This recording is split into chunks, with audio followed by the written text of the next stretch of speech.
Good morning students, कैसे हैं आप लोग। बच्चों, हम गुरुत्वाकर्षण लेसन पढ़ रहे थे अपना ग्रेविटेशन। तो अब तक हमने इस लेसन में पढ़ा गुरुत्वाकर्षण किसे कहते हैं, गुरुत्वाकर्षण का सार्वत्रिक नियम क्या है, इसके सार्वत्रिक नियम के लॉज क्या हैं। हमने ये समझा कि कैपिटल जी क्या है और स्मॉल जी क्या है, ठीक है।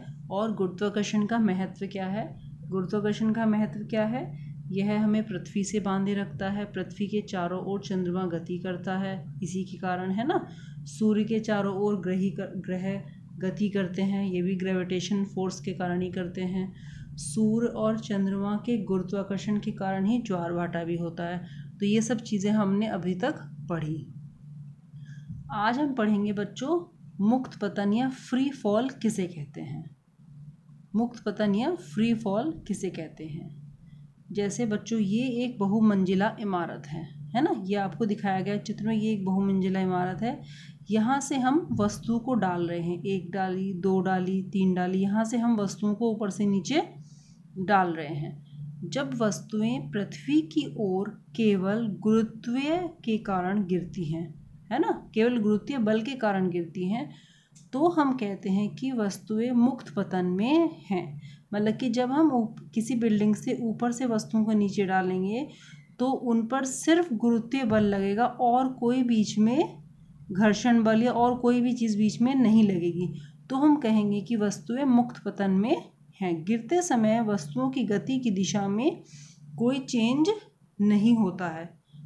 ध्यान दीजिए, गति की दिशा में कोई चेंज नहीं होता है, लेकिन पृथ्वी के आकर्षण के कारण वेग के परिमाण में चेंज होता है, ठीक है। जब कोई वस्तु हम किसी बहुमंजिला इमारत से नीचे गिराते हैं तो वो फ्री फॉल की स्थिति में कब होती है, मुक्त पतन की स्थिति में कब होगी, जब उस पर गुरुत्वीय बल के अलावा और कोई भी बल कार्य नहीं करेगा।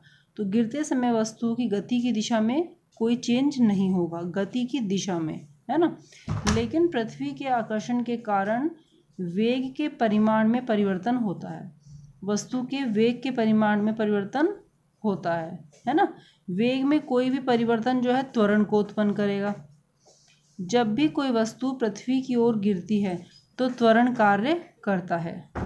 यह त्वरण पृथ्वी के गुरुत्वीय बल के कारण है। यह त्वरण जो है किसके कारण है, पृथ्वी के गुरुत्वीय बल के कारण ही तो लग रहा है, इसलिए इस त्वरण को हम पृथ्वी के गुरुत्वीय बल के कारण त्वरण या गुरुत्वीय त्वरण कहेंगे। इसको हम स्मॉल जी से लिखते हैं, ठीक है। कहेंगे, इसको कहेंगे एक्सेलरेशन ड्यू टू ग्रेविटी, क्योंकि ग्रेविटी के कारण ही है।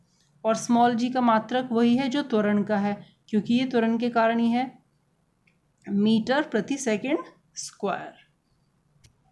तो ये हो गया हमारा जी की वैल्यू क्या हो गई, जी की वैल्यू हमारी होती है 9.8 मीटर प्रति सेकंड स्क्वायर, ठीक है। तो जी का मान क्या होता है, ध्रुवों, क्योंकि पृथ्वी गोल नहीं है ना, पृथ्वी पूरी गोल नहीं है, तो जी का मान जो है ध्रुवों पर विषुवत वृत्त की अपेक्षा अधिक होता है।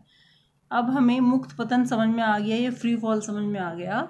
जब कोई वस्तु पृथ्वी की ओर केवल गुरुत्वीय बल के अधीन स्वतंत्र रूप से गिरती है तो हम कहते हैं कि वस्तु मुक्त पतन या फ्री फॉल में है। अगर फ्री फॉल की हमें डेफिनेशन लिखने के लिए आएगी तो हम ये डेफिनेशन लिखेंगे।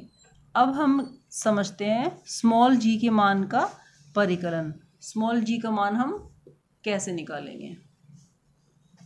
ये फॉर्मूला होता है हमारा F equal to capital G capital M into small m बटे r स्क्वायर।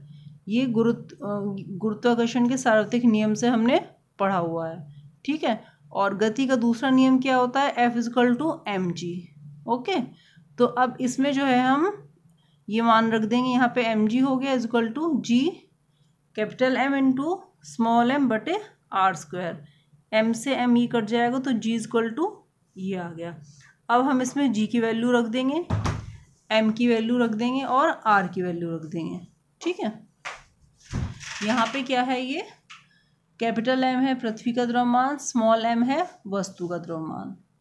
तो हमारा ये आ गया small g equal to capital G m upon r square. इसमें हमने सारी वैल्यू रख दी तो g की वैल्यू आ गई हमारी स्मॉल जी की 9.8 मीटर प्रति सेकेंड स्क्वायर। अब इसके बाद हम पढ़ते हैं द्रव्यमान और भार में अंतर। वैसे अगर एक सीधी भाषा में देखें तो हमें ऐसा लगता है कि द्रव्यमान भी वही चीज़ है और भार भी वही चीज़ है, लेकिन ये दोनों अलग अलग हैं।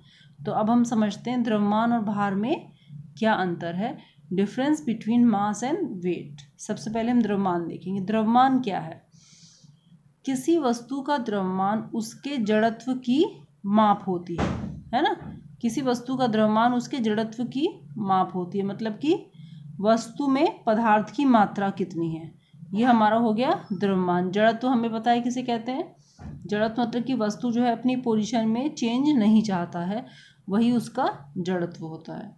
ठीक है। भार क्या है? किसी वस्तु का भार वह बल है जिससे वह पृथ्वी की ओर आकर्षित होती है। किसी वस्तु का भार वह बल है जिससे यह पृथ्वी की ओर आकर्षित होती है। ठीक है। तो क्या हो गया? द्रव्यमान तो हो गया वस्तु में पदार्थ की मात्रा, और भार क्या हो गया? भार ये एक वह बल हो गया, है ना। तो और सेकंड अंतर क्या है?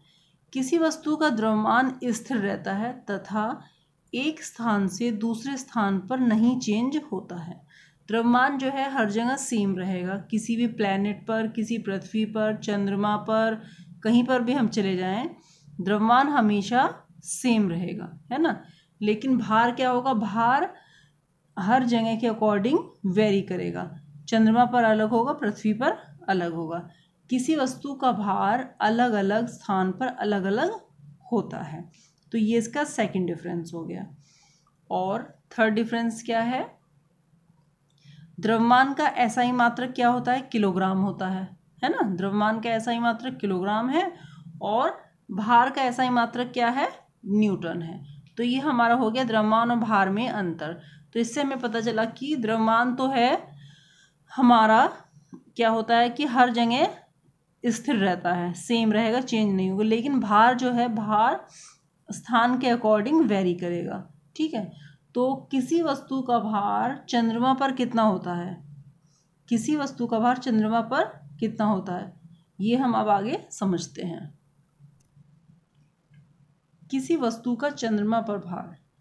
पृथ्वी पर किसी वस्तु का भार वह बल है जिससे वस्तु उस पृथ्वी को अपनी ओर आकर्षित करती है। यह हमने समझा, है ना, कि किसी वस्तु का भार क्या है? वो है जितने बल से वो अब उसके पृथ्वी की ओर आकर्षित होती है। पृथ्वी पर किसी वस्तु का भार वह बल है जिससे पृथ्वी उस वस्तु को अपनी ओर आकर्षित करती है।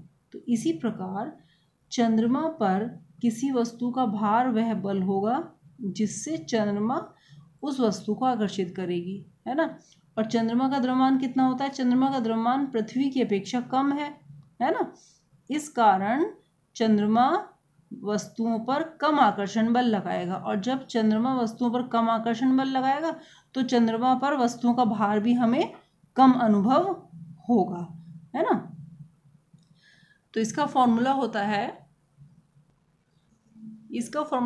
वस्तु का चंद्रमा पर भार इज इक्वल टू 1/6 इंटू इसका पृथ्वी पर भार, है ना। मतलब कि पृथ्वी पर जितना भार होगा हमारा, अगर हम पूछें कि उस वस्तु का चंद्रमा पर कितना भार होगा तो उसके 1/6।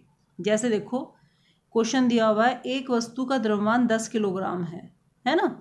तो पृथ्वी पर एक वस्तु का द्रव्यमान 10 किलोग्राम है, तो पृथ्वी पर इसका भार कितना होगा? ये द्रव्यमान दिया हुआ है ना। भार कितना होगा? तो पृथ्वी के भार में तो इसका गुरुत्वीय त्वरण भी लगेगा, है ना। तो द्रव्यमान कितना है? 10 किलोग्राम है। गुरुत्वीय त्वरण कितना होता है हमारा? G इक्वल टू 9.8 मीटर प्रति सेकेंड स्क्वायर। तो हमारा फॉर्मूला क्या है? W equal to M into G. W equal to M into G. तो M कितना दिया हुआ है? 10 और G ये, तो ये हो गया हमारा वस्तु का भार कितना हो गया? 98 न्यूटन। ठीक है, ये हो गया हमारा।